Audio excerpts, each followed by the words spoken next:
माने हमल दवा ने लाखों खवातीन के दिमाग में ट्यूमर पैदा कर दिया।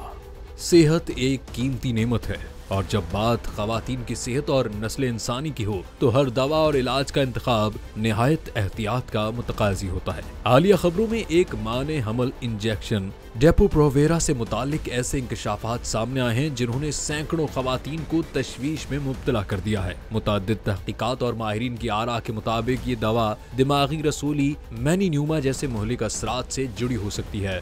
बरतानिया, अमरीका और दीगर ममालिक में खवातीन इस दवा के इस्तेमाल के बाद मुख्तलिफ तिब्बी पेचीदगियों का शिकार हो चुकी हैं, जिनमें दौरे, दिमागी दबाव और दीगर आसाबी अलामात शामिल हैं। इन इंकशाफात के बाद न सिर्फ दवासाज कंपनियों के खिलाफ कानूनी कार्रवाइयां शुरू हो गई हैं, बल्कि खवातीन में एक नया सवाल भी जन्म ले चुका है। क्या हम वो सब कुछ जानते हैं जो हमें अपनी सेहत के बारे में जानना चाहिए?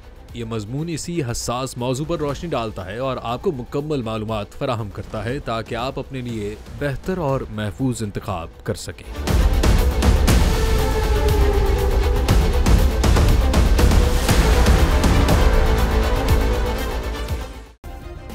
सब्सक्राइब करें और बेल दबाएं ताकि कोई खबर रह न जाए।